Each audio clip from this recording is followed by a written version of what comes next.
बच्चे। हाँ ठीक है, बहुत बढ़िया है, लेकिन मरोगे तब इसके बाद क्या है?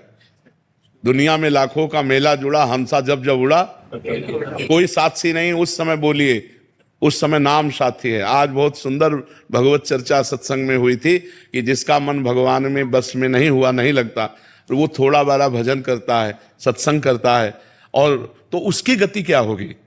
भगवान में मन लग जाए तो भगवत प्राप्ति हो जाए। लेकिन जब मन जितेंद्रिय नहीं, ना इंद्रिय वश में, ना मन वश में है, और ना मन भगवान में पूर्ण रूप से लगा है, लेकिन वो भजन साधन कर रहा है, नाम जप कर रहा है, सत्संग सुन रहा है, पाठ कर रहा है, तो भगवान ने कहा उसकी दुर्गति नहीं हो सकती, उसका पतन नहीं हो सकता। वो श्रीमान कुलवान धनवानों के यहाँ उसका जन्म होगा, और ऐसा भक्ति का माहौल होगा कि अगले जन्म से भगवत प्राप्ति हो जाएगी। तो हमें लगता है कि हमारे जीवन का उद्देश्य भगवान की प्राप्ति होना चाहिए।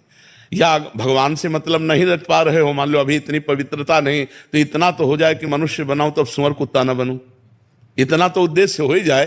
तो कम से कम हम इतना भजन तो कर ले कि हमें फिर मनुष्य शरीर मिले और हम फिर अच्छे कर्म करें और भगवान को रिझा लें। तो इसलिए भजन करो, इसलिए भजन करो कि ये जो पदवी मिली है, जो सुख सुविधा मिली है, जो मनुष्य शरीर मिला है, ये दोबारा भी मिल जाए, क्योंकि ये पुण्य बल से मिला है, भगवान की कृपा बल से मिला है। तो दोनों बल हमारे पास हो, पुण्य बल भी हो और भगवान का कृपा बल हो। तो नाम जप से बढ़कर कोई पुण्य नहीं। अगर हमारे पास 100 रुपया है तो हम 1 रुपया किसी गरीब की सेवा में लगाने की भी सोचें, क्योंकि जो 100 रुपया अभी मिले, अगर 1 रुपया जमा हो जाएगा तो आगे हमें मिलेगा। और नाम जप कर रहे हैं इसलिए भगवान की कृपा हमें प्राप्त होगी। तो 2 कार्य, एक परोपकार और एक नाम जप, ये 2 कार्य जीवन में कर लो। हर व्यक्ति को करना चाहिए।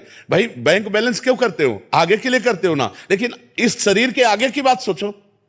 अब वो सोच ही नहीं है, ये सोच केवल भारत में है, मरने के बाद क्या होगा, इस बात को केवल भारत के ब्रह्म ऋषियों ने जगाया है, नहीं तो और तो बस जियो खाओ मरो। तो हमें लगता है जीवन को सार्थक करने के लिए नाम जप और परोपकार अवश्य करना चाहिए। परोपकार बहुत बड़ा धर्म है, परहित सरिस धर्म नहीं है।